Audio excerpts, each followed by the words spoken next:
किष्किंधा कांड रामायण का चौथा कांड है जो भगवान राम की सुग्रीव और हनुमान से मित्रता, बाली वध और सीता की खोज का प्रारंभ जैसी घटनाओं पर आधारित है।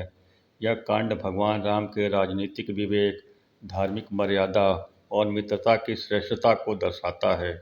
आइए इसे विस्तार पूर्वक और चरण दर चरण समझते हैं। ऋष्यमुख पर्वत और हनुमान से भेंट।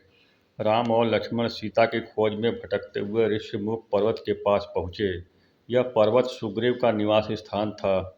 सुग्रीव ने देखा कि दो दिव्य पुरुष धनुष बाण के साथ आ रहे हैं, तो उन्हें संदेह हुआ। सुग्रीव ने अपने प्रधानमंत्री हनुमान को भेजा, यह जानने के लिए कि वे कौन हैं। हनुमान वानर रूप में नहीं बल्कि एक ब्राह्मण के वेश में राम लक्ष्मण के पास गए। जब राम से बात की तो हनुमान उनके व्यक्तित्व, वाणी और तेज से मंत्रमुग्ध हो गए। तब राम ने हनुमान को गले लगाया और कहा, तुम्हारे जैसे भक्त को पाकर धन्य हूँ। यहाँ से राम हनुमान की अमर भक्ति की शुरुआत होती है। राम और सुग्रीव की मित्रता। हनुमान राम लक्ष्मण को सुग्रीव से मिलवाते हैं। राम और सुग्रीव की मित्रता की शपथ अग्नि को साक्षी मानकर ली जाती है। सुग्रीव ने राम को बताया कि उनका भाई बाली उसे घर और राज्य से निकालकर शत्रु बना चुका है और उसकी पत्नी रूमा को भी छीन लिया है।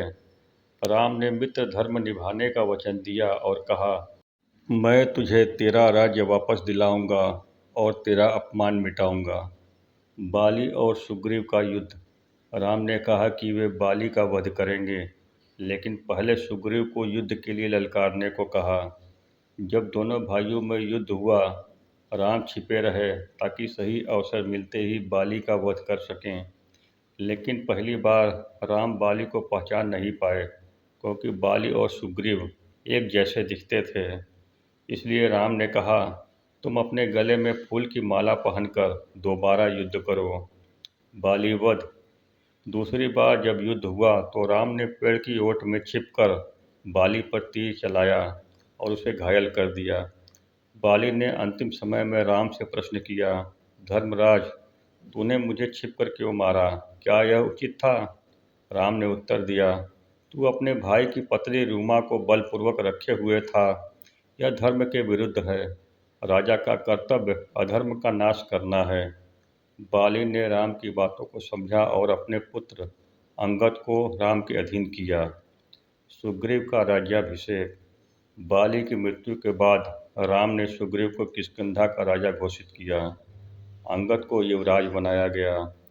सुग्रीव वर्षा ऋतु के कारण 4 महीने तक राजमहल में विश्राम करने लगते हैं और राम जंगल में पर्णकुटी बनाकर रहते हैं। जब समय बीतने लगा और सीता की खोज की बात पीछे छूटती दिखी तो लक्ष्मण को गुस्सा आया और उन्होंने सुग्रीव को सावधान करने किष्किंधा भेजा। तारा की बुद्धिमत्ता और हनुमान की भक्ति। तारा, बाली की पत्नी, ने लक्ष्मण को शांत किया और कहा कि सुग्रीव अब सीता खोजने के लिए तैयार हैं। फिर सुग्रीव ने 4 दिशाओं में वानर सेनाएं भेजीं, उत्तर, दक्षिण, पूरब और पश्चिम। दक्षिण दिशा की ओर सेना में शामिल हुए हनुमान, जामवंत, अंगद आदि, क्योंकि सीता लंका की ओर ले जाई गई थी। हनुमान को राम ने अंगूठी दी ताकि वे सीता को पहचान दे सकें।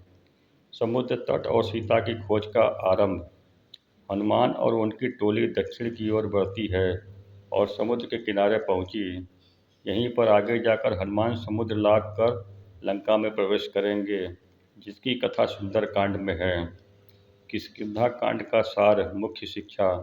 हनुमान का परिचय, भक्ति, बुद्धि और विवेक का संगम।